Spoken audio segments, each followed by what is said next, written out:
सहेलियों ने उस स्त्री को बताया कि एक बाबा रहता है टीले के ऊपर, महात्मा है, चलो उसके पास चलो, आशीर्वाद ले लो। महात्मा के पास गए, वो धोनी रमाए हुए था, अग्निकुंड खोदे हुए था। तो महात्मा ने कहा क्या तकलीफ? बोले पति जी प्रेम नहीं करते हैं। तो बोले सीधा इलाज है, कोई सिंह का, कोई शेर का, कोई बाघ का एक बाल ले आओ, तुम मंत्र पढ़ दूं सब ठीक हो जाएगा। तो स्त्री सिंह का बाल लेने गई, सहेलियों से कहा तुम साथ चलो। बोले मेरा पति तो ठीक ही है, हम जान खतरे में नहीं डालेंगे, तुम ही बाल वाल ढूंढो।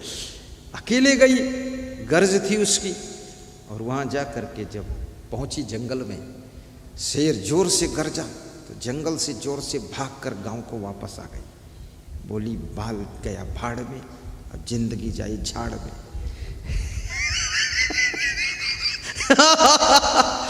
भाग गई। दूसरे दिन फिर गई हिम्मत करके, तो उसने सोचा क्या करूं। दूसरे दिन गई और पेड़ पर चढ़ गई, वहां शेर आया।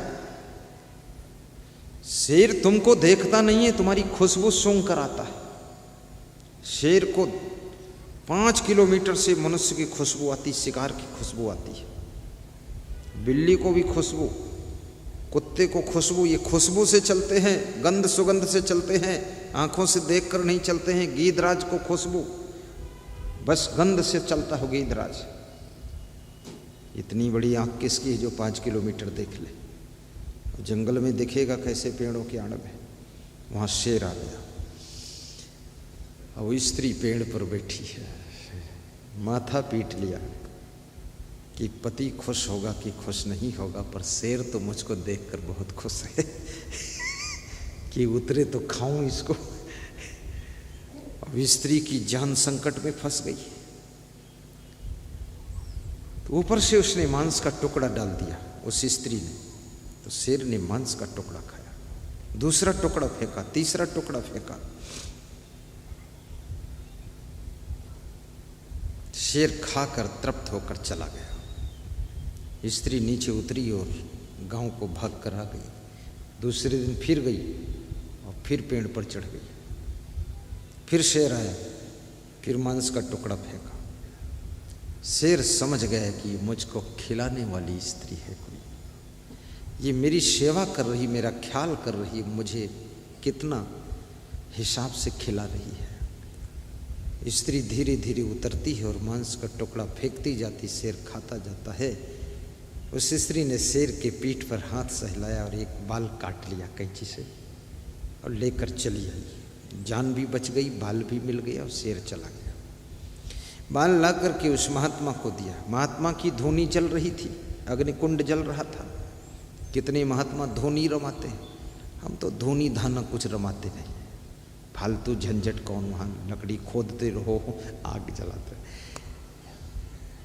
सबसे बड़ी धोनी ज्ञान की अग्नि, सबसे बड़ी अग्नि है, जिस ज्ञान की अग्नि में जन्मों जन्मों के कर्म जल करके भस्म हो जाते हैं और जीव कर्म के बंधन से छुटकारा पा जाता है। इसलिए सबसे बड़ा कुंड ज्ञान का कुंड है, सबसे बड़ी अग्नि ज्ञान की अग्नि है, और सबसे बड़ा यज्ञ ज्ञान यज्ञ है, और वही यज्ञ सूर्य नारायण में संपन्न हो रहा है। श्रेयान द्रव्यम यात यज्ञात ज्ञान यज्ञ परम तप सर्वम कर्माखिलम पार्थ ज्ञाने परिसमाप्यते तद्विधि प्रणिपातेन परिप्रश्नेन सेवया उपदेच्छन्ते ज्ञानम ज्ञानिना तत्वदर्शिना। ये श्रीमद् भगवत गीता है। श्री कृष्ण कहते अर्जुन, दुनिया में जितने यज्ञ होते हैं, द्रव्यमय यज्ञ, अश्वमेध यज्ञ, गोमेध यज्ञ, घृतमेध यज्ञ, सब यज्ञ, इन सब यज्ञों से श्रेष्ठ यज्ञ ज्ञान यज्ञ है। और ज्ञान यज्ञ जब कोई महात्मा प्रवचन देता है, ज्ञान सुनाता है, तब यज्ञ संपन्न होता है। और ज्ञान यज्ञ से यावन मात्र समस्त कर्म जल करके भस्म हो जाते हैं। जीव कर्म बंधन से मुक्त हो करके मोक्ष गति को प्राप्त करता है। इसलिए ज्ञान यज्ञ सर्वश्रेष्ठ यज्ञ है, और इस यज्ञ को करने वाला सबसे अधिक पुण्य प्राप्त करता है। वही यज्ञ यहाँ पर चल रहा है, सूर्य नारायण धाम में चल रहा है। इसलिए यहाँ पर आप कोई कुंड खुदा हुआ नहीं देख रहे हैं। ओम नामता गणपति गंगवा, हरे नामता प्रिय नामता, लफड़ा नामना कुछ नहीं है। यहाँ है तो क्या है? यहाँ मैं बताता हूँ क्या है। हरे नामता, राजेश नामने बीड़ी सिगरेट स्वाहा, मांस मछली स्वाहा, गांजा चरस दारू स्वाहा, गाली गलौज स्वाहा। इस ज्ञान के यज्ञ में सब बुराइयों को स्वाहा किया जाता है, अवगुणों को स्वाहा किया जाता है, आपकी गलतियों को स्वाहा किया जाता है। यहाँ पर कोई न धुआं है, यहाँ पर तो तुम्हारी बुराइयों को भी धुआं धुआं कर दिया जाता है। यह ऐसा ज्ञान यज्ञ होता है। इतना जोर से प्रवचन सुनाया हो तब एक आदमी जय बोला है 2 दिन में। इतना जोर से 2 घंटे सुनाऊं तो मेरी दम निकल जाएगी, बहुत ताकत लगती है।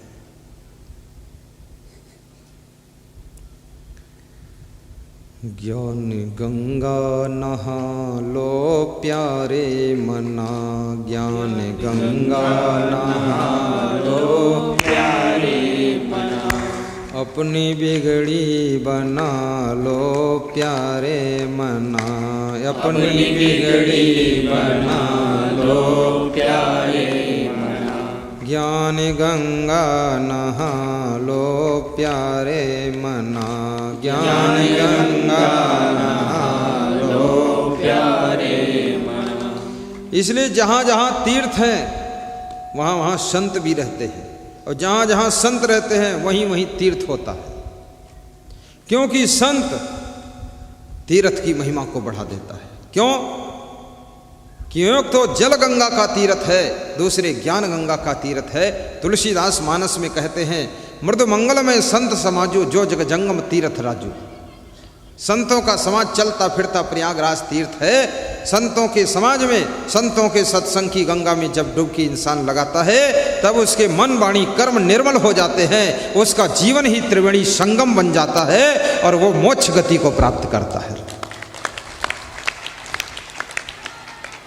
इसलिए किसी तीर्थ में जाइए, स्नान कर लीजिए, लेकिन सत्संग के तीर्थ में भी डुबकी लगा लीजिए। सुनि समझहि जन मुदित मन मज्जहि अति अनुराग, लहई 4 फल अछत तन साध समाज प्रयाग। मुद मंगलमय संत समाजू, जो जग जंगम तीर्थ राजू। मज्जन फल देखिए तत्काला, काक हूँ ही पिक बकहूँ मराला। सुनियाश्चर्य करहि जन कोई, सतसंगत महिमा नहीं बोई। वाल्मीकि नारद घट योनी, निज निज मुखन कही निज होनी। सोई भरोसे मोरे मन भावा, को न सुसंग बड़ा बन पावा। मुद मंगलमय संत समाजू, जो जग जंगम तीर्थ राजू। बड़े भाग्य पाइय सतसंगा, बिनहि प्रयास होहि भव भंगा। बड़े भाग्य पाइय सतसंगा, बिनहि प्रयास होहि भव भंगा। ट्रेन में तुम बैठते हो, तुम खड़े रहते हो, बैठे रहते हो, लेटे रहते हो, सोते रहते हो, बातें करते रहते हो। ट्रेन चलती है कि तुम चलते हो? बोलते क्यों नहीं हो? ट्रेन चलती है। तुम सोते रहते हो तो भी ट्रेन आगे बढ़ती रहती है, और ट्रेन आगे बढ़ती है तो तुम भी आगे बढ़ते हो कि नहीं बढ़ते हो? तुम सिवरी नारायण, यहाँ स्टेशन है रेलवे का? नहीं है। रायपुर में बैठते हो बिलासपुर के लिए, और रायपुर से तुम सो जाते हो, आंख खोलते हो 6 घंटे बाद बिलासपुर आ गया। तुम चलते भी नहीं हो, ट्रेन चलती तुमको पहुंचाती है। ऐसे ही याद रखना, सत्संग की ट्रेन में जो भक्ति का टिकट लेकर के आस्था पूर्वक बैठ जाता है, फिर सत्संग की ट्रेन ही इस लोक से परलोक की यात्रा कराती है और मोक्ष की स्टेशन पर पहुंचाती है। इसलिए सत्संग की ट्रेन में श्रद्धा से बैठ जाओ। बड़े भाग्य पाइय सतसंगा, बिनहि प्रयास होहि भव भंगा। बड़े भाग्य पाइय सतसंगा, बिनहि प्रयास होहि भव भंगा। बिना प्रयास के भव बंधन टूट जाते हैं यदि सत्संग में तुम जुड़ गए ठीक से, श्रद्धा से। बड़ी अद्भुत घटना हुई। जब वो स्त्री सिंह का बाल ला करके उस महात्मा को देती है, महात्मा के सामने धूनी जल रही है, आग जल रही है, महात्मा उस शेर के बाल को लेकर के धूनी में डाल देता है। 1 सेकंड में बाल जल कर राख हो जाता है। उस स्त्री को बहुत गुस्सा आती है कि महाराज जी इतना खतरे में भेजा था और ये बाल लाकर दिया मैंने, उसको आग में जला दिया, इस पर कौन मंत्र पढ़ा तुमने? तुम तो बता रहे थे हम मंत्र पढ़ देंगे तो पति तुम्हारा प्रेम करेगा। बोले मंत्र जंत्र तंत्र सब हो गया। बोले आग में जलाना था तो भेजा क्यों था? बोले तर्क मत किया कर, बात समझा कर तू। तो बोले समझा दो मुझे, तुम क्या समझाना चाहते हो? तो महात्मा ने कहा कि शेर यानी शेर, सिंह यानी सिंह, बाघ यानी बाघ, जिसका नाम सुनते ही पसीना आ जाए, फोटो देखते ही डर लग जाए। फोटो में भी बाघ देख लो तो डर लग जाता है, उसे बाघ कहते हैं। ऐसी खतरनाक बाघ जो कि आदमी को खा जाता, घोड़े को खा जाता, हाथी को खा जाता, शेर हिरण को भी खा जाता, मृगा को खा जाता, सबको खा जाता, उसका तू बाल लेकर आ गई तो तू कितना बुद्धिमान है, तेरे पास कितना प्रेम है। और जिस तरीके से तूने शेर को कंट्रोल किया है और शेर को कंट्रोल करके प्रेमी बना करके उसका बाल काट कर लाई है, वही प्रेम का तरीका अपने पति से अपना ले तो तेरा पति भी तेरे कंट्रोल में हो जाएगा, इधर उधर जाने की जरूरत नहीं। बोले इतना समझाने के लिए इतना किया तुमने? बोले इतनी बात समझानी थी।